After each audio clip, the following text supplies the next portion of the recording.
here comes our summer show train.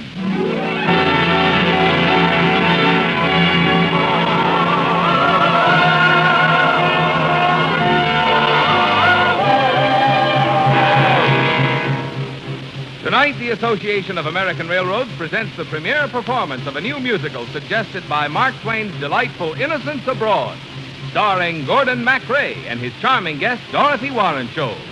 Our choir is under the direction of Norman Luboff, and our music is prepared and conducted by Carmen Dragon. Yes, tonight another musical first is brought to you by the American Railroads, the same railroads that bring you most of the food you eat, the clothes you wear, the fuel you burn, and all the other things you use in your daily life. And now, here is our star, Gordon MacRae.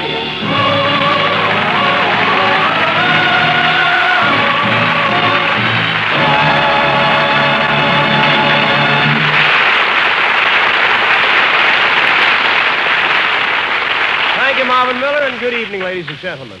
The incomparable Mark Twain gave Lawrence and Lee their inspiration for this musical romp. I shall be the nimble-tongued Mr. Twain, born Samuel Clemens, and Dorothy Warrenshow is Sylvia in this lyrical excursion called Innocents Abroad.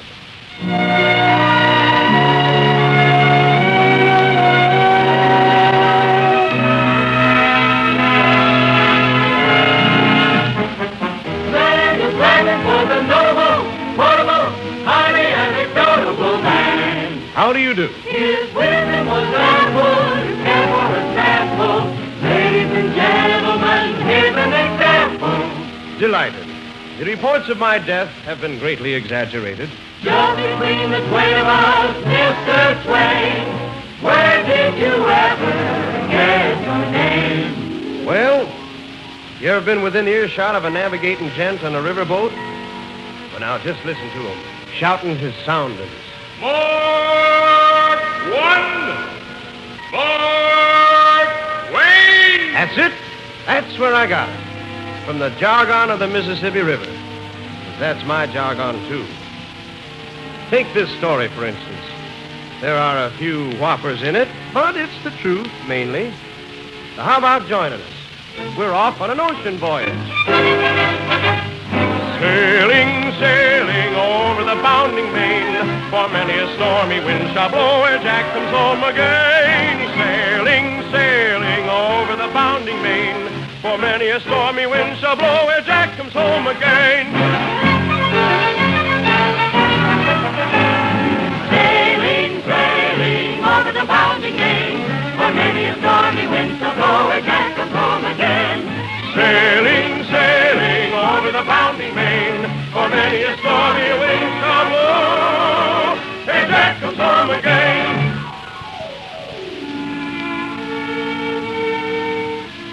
Aboard the good ship Quaker City, on a conducted tour of the garden spots of the world. Now, this here's quite a ship. It's sort of a black hole of Calcutta with a rudder. My cabin is big enough to swing a cat in, but don't insure the cat. The passengers, they all seem to be 60 years old and over, and that's a picnic crowd for you. That is, all except that young lady on the top deck. Good evening. Oh, good evening. May I ask what that is you're reading with such interest? The guidebook. Do you know, it says here that the Emperor of Morocco has 500 wives. But even he's not sure of the exact count. Well, when you get up into the 500s, a dozen wires one way or the other doesn't matter much. Oh, really, Mr. Clemens? Sam Clemens. And you are... I'm not sure that it's proper. Oh, go on, say it. None of the other passengers can hear it without their ear horns adjusted. Well, I'm Sylvia Carter. How nice to meet you, ma'am. You talk like a Missourian. Hannibal, Missouri, Miss Sylvia. Born, bred, and kicked out. I'm from St. Louis. Oh, that's a wonderful place, St. Louis. First time I ever saw it, I could have bought the whole blame town for $6 million. Mistake of my life that I didn't do it. It's hard to believe that out there, just below the moonrise, France is waiting for us. Hello, France. You know, I think I'm in love with France. Oh, that's dangerous. Never trust love at first sight. Oh, this was love at first sound. For years, I've been in love with the music of France. Bizet, César Franck, Charpentier. Do you know Gustave Charpentier? Old Gus Charpentier? Why, sure. Who is he? Oh, Mr. Clemens. He wrote some of the loveliest music in the world.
Lovely.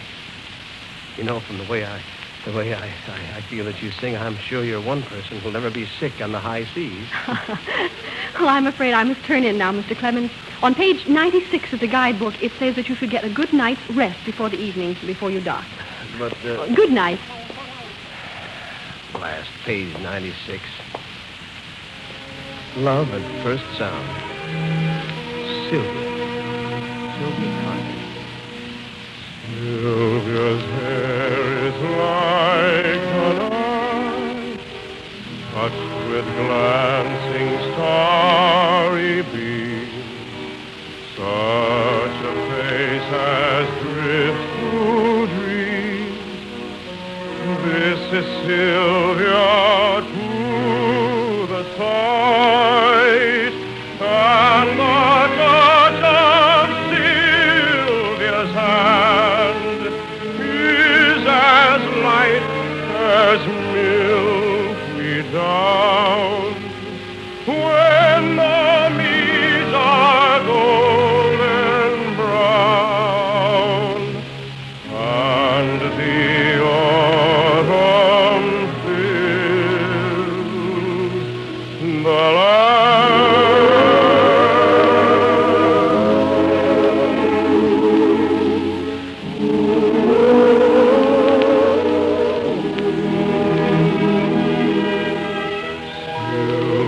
just the echoing of her voice brings back to me from the depths of memory all the loveliness of spring.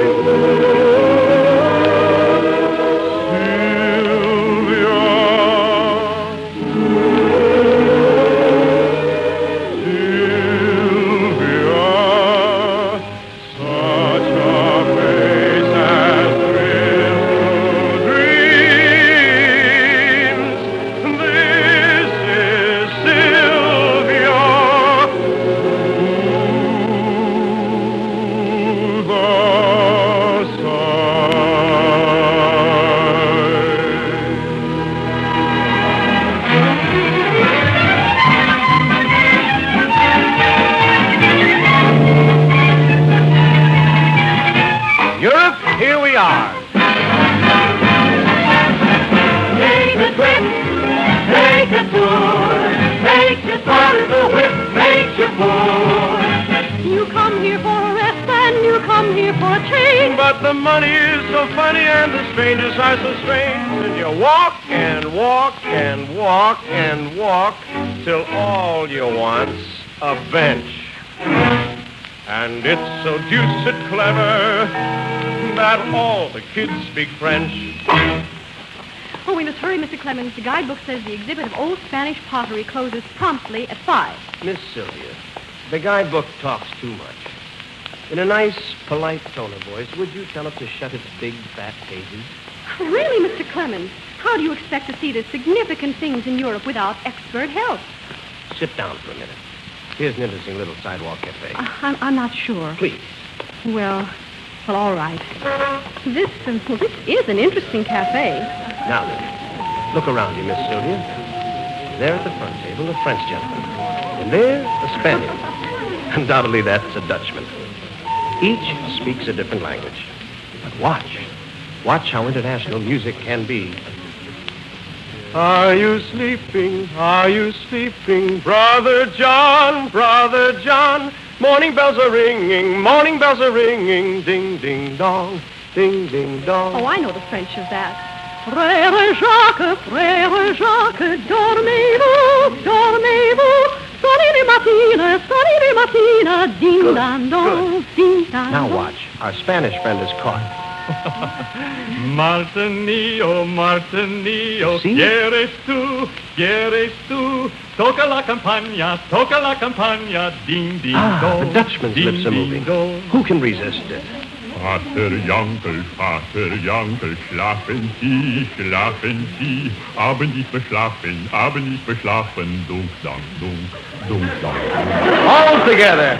Are you winking? Are you sleeping? Brother John, Brother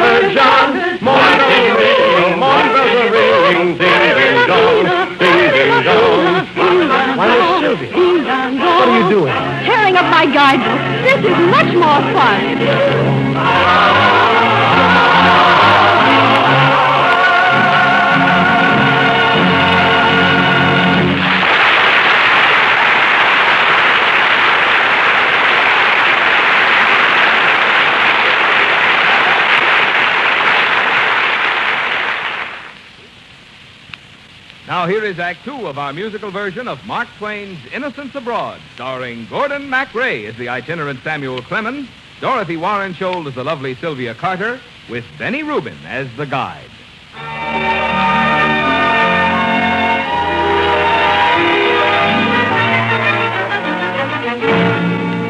Well, here we are in Rome, and I'm homesick. But actually, I'm homesick. For home. Samuel? Sam! Hello, Miss Sylvia. Isn't Italy the most thrilling place, Sam? It makes me want to sing. Go right ahead, dear. They encourage that sort of thing over here. Children who don't grow up to be opera stars are considered rank failures. Some think the world is made for fun and frolic, and so do I. And so do I. Some think it will be your melancholic to pine and sigh. To pine and sigh. But I love to spend my time in singing some joyous song. The joyous song. To set the air with music bravely ringing is far from wrong. You're far from right. Listen, listen, Music sounds so far. Listen, listen. Music sounds so far. Funiculi, funicula, funiculi, funicula. Music sounds so far. Funiculi, funicula. Listen, listen. Music sounds so far. Listen, listen. Music sounds so far. Funicula, funiculi, funicula. Music sounds so far. Funiculi, funicula. Scusate, signore e signorina. Hey, what's your trouble? I'm a guide, We don't want any guide. but I'm appointed by steamship company to show you all of the fine wonders of Italy. Come, we go now to museum. We get rid of the guidebook, and now we're stuck with one that talks. Well, what's your name? My card. A. Billfinger, guide extraordinaire. Thank you, yes. Ancient ruins, my specialty. Billfinger. That won't do at all. No, an Italian should have a romantic name like Giovanni del Matista. I have it. We'll call him Freddie. Freddie. That's my name, Freddie. Freddie Ferguson. Lead on, Freddie.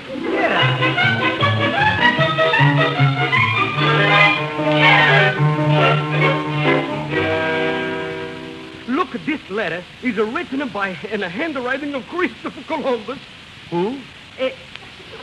Christopher Colombo. That's his own handwriting. He writes all by himself. I've seen boys in America only 14 years old that could write better than that. Look, this is the Christopher Columbus. I don't care. I just don't care who it is. It's the worst writing I ever saw. Now, if you've got any specimens of first-class penmanship, Freddie, trot 'em out. But the great Christopher Columbus, If you keep talking about this chap Colombo, what did he do? He discovered America. That's all what he do. Discover America. Now, hold on there. We're just from America ourselves, and we didn't hear anything about it. Did we, Sylvia? Oh, Sam. Christopher Colombo. That's a pleasant name. Is he dead? Back, boys.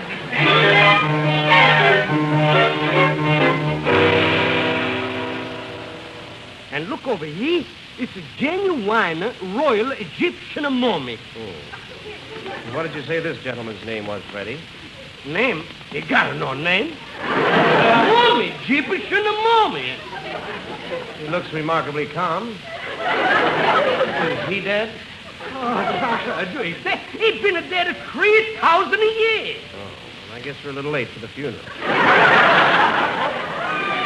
All right, I hold my temper. Now we go see the tomb of great Julius Caesar.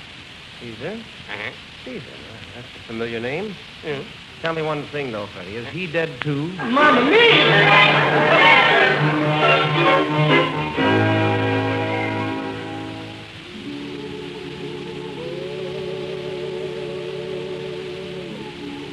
Tomorrow morning we'll be home, Sam. Yes, Sylvia. Somewhere out in the darkness, just beyond the starlight, is New York City. Are you sorry you came on the trip, Sam? Oh, no. Travel can be pretty wonderful. Matter of fact, I recommend it as an antidote for bigotry, narrow-mindedness. You can't get a charitable view of the human race by vegetating in one little corner of the earth all your life. Oh, there are so many things I'll remember. Gibraltar, swimming in a sea of rainbows. Milan, in its marble wilderness of graceful spires. Venice.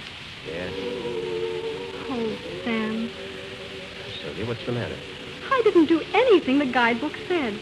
I memorized all the handy hints to world travelers, and I didn't take any of them. Well, what does your old guidebook say? It said, never drink the water, never fall in love. You just what you order. Kindly do not shove. Hold on to your visa, don't get left behind. Climb the tower of Pisa if you're so inclined. Most important daughter, kindly note above.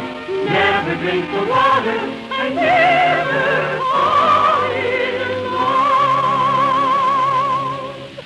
But I did it, Sam. No. Yes, I did exactly what the guidebook said not to do. So did I. When did you realize that you'd done it? Oh, it was in that little town at the back end of Lake Geneva. I don't know what I was thinking of, Sam, but I drank a whole glassful. You drank the water? Wasn't I foolish? No, not half so foolish as I was. Oh, Sam, you didn't. Mm-hmm. Right here on B deck, underneath the life preservers. When you sang that aria by Gus Carpenter, it was love at first sound. Oh, Sam, well, I think the world of you. Well, but I've got to tell you something. For a wedding present, my father has promised me a 2-year guided tour around the world. That settles it. I couldn't spend 2 years being pushed around by Freddie and his cousins. No, I fear, Miss Sylvia, that you and I shall never be anything but friends. Good friends, Sam. And I shall file the memory of your face and your voice with Gibraltar's rainbows and the spires of Milan. Oh, Sam. Yes, all cross-indexed for ready reference when I write my book. Oh, what will it be called? Well, now let's see. How about Through the Old World with Sylvia and Sam? No, I'd never buy a book with a title like that. I might buy it, but I wouldn't like it. I know. The Sylvia, the sweet, the innocent. I'll call it Innocence Abroad.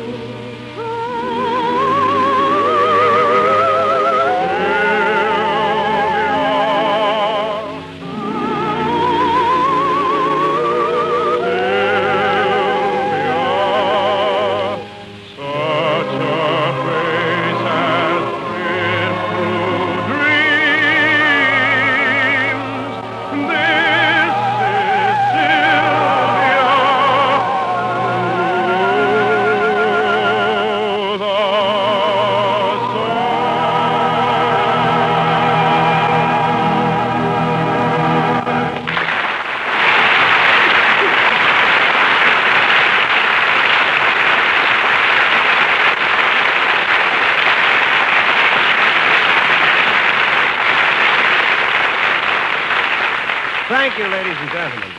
Lovely Dorothy Warren-Scholl will be back in just a moment. And our thanks to Benny Rubin, who was the guide, and to our entire company. Our musical tonight, suggested by Mark Twain's Innocents Abroad, was written especially for the Railroad Hour by Lawrence and Lee. The Railroad Hour is brought to you each week at this time by the American Railroads. To meet the transportation demands of our defense program and of our civilian economy, the railroads are hard at work on their vast program of expansion and improvement. Yes, the railroads are exerting every effort to enlarge their transportation capacity, to keep in step with the needs of the nation's commerce and rearmament program. Gee, Gordon, it was fun going on a musical tour with you. Oh, it certainly was, Dorothy. You know, we're really traveling next week when we spin the fabulous musical tale of the journey of Marco Polo. Marco Twain this week, Marco Polo next week. You certainly get around. And you're going to be the beautiful girl, the most beautiful girl, I should have said, in all the domains of Kubla Khan. See you in Xanadu next Monday, Gordon. It's the date, Dorothy, for the premiere performance of Journey into the Sun. All aboard! Well, it looks as though we're ready to pull out. And so until next Monday, and another musical first, this is Gordon MacRae saying good night.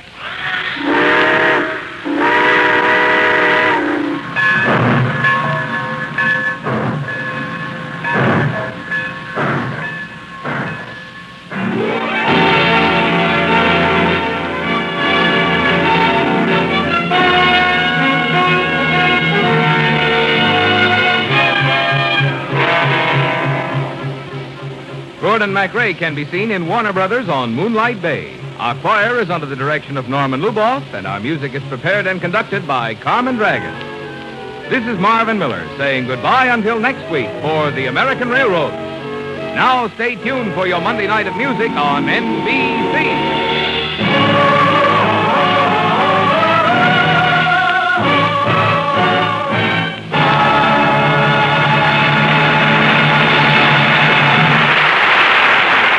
Hear the voice of Firestone.